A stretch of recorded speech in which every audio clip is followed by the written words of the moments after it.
Government medical college Rajouri के associated अस्पताल में आज सुबह आग का एक वाकया पेश हुआ।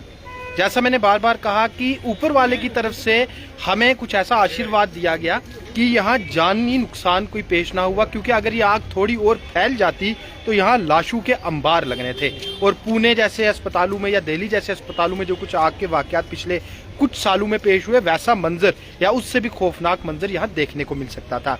लेकिन मौका पर कुछ अस्पताल के स्टाफ ने, कुछ पेशेंट्स के अटेंडेंट्स ने और फिर बर वक्त पुलिस व फायर ब्रिगेड की कार्रवाई ने इस आग को फैलने से रोका। नुकसान हालांकि बड़ा हुआ है, लेकिन जानी नुकसान नहीं है, माली नुकसान है, यानी कि प्रॉपर्टी का लॉस है जिसकी भरपाई हो सकती है। बीजेपी के जम्मू कश्मीर यूटी के general secretary advocate Vibodh Gupta ji मेरे साथ हैं। सर, फायर सेफ्टी मैकेनिज्म ने काम नहीं किया। सबसे बड़ी बात यह है कि पिछले 5 सालों में ये दावे पेश किए गए, जब से अस्पताल बना कि बड़ा बेहतरीन किस्म का उम्दा और एडवांस फायर सेफ्टी मैकेनिज्म है, फायर अलार्म्स हैं जो बजे ही नहीं, यहाँ पीछे स्पेशल पाइपलाइन है जो चली ही नहीं।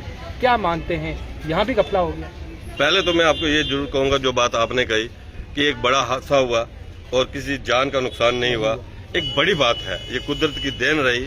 और यहाँ पर जिस ढंग से पैरामेडिकल स्टाफ, यहाँ के मैं कहूँगा कि डॉक्टर्स, यहाँ पर जो अटेंडेंट्स थे, और इमीडिएट मैंने देखा कि भारतीय जनता पार्टी के हमारे बहुत कार्यकर्ता यहाँ पर पहुँच गए और टाइमली इस पे कंट्रोल हुआ।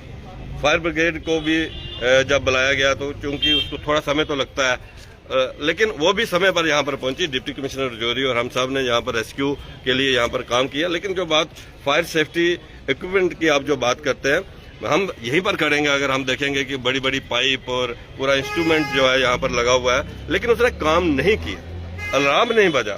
इसलिए इसकी इंक्वायरी होनी चाहिए, इन्वेस्टिगेशन होनी चाहिए।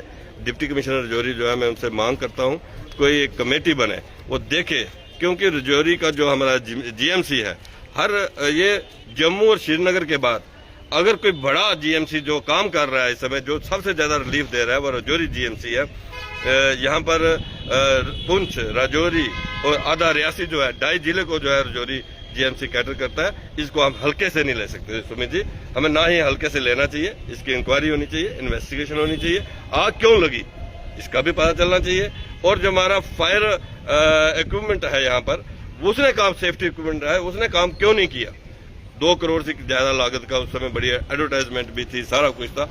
आखिर इसकी मेंटेनेंस क्यों नहीं हुई? कौन इसको मेंटेन करता था? अगर कोई इसको मेंटेन ही नहीं करता था, उसका जिम्मेवार कौन है? एडमिनिस्ट्रेशन है। कि इतने बड़े इंस्टीट्यूशन के अंदर आज हमारा फायर सेफ्टी जो इक्विपमेंट है उसने काम नहीं किया है। ये एक छोटी बात नहीं है, एक बड़ी बात है सुमित जी। इसकी इंक्वायरी होनी चाहिए। हम जरूर डिप्टी कमिश्नर राजौरी से दोबारा कहेंगे कि ये हादसा दोबारा यहाँ पर ना हो। इसके लिए इंक्वायरी होना बड़ी जरूरी है कि आग क्यों लगी और सिस्टम ने काम क्यों नहीं किया, अलार्म क्यों नहीं बजा।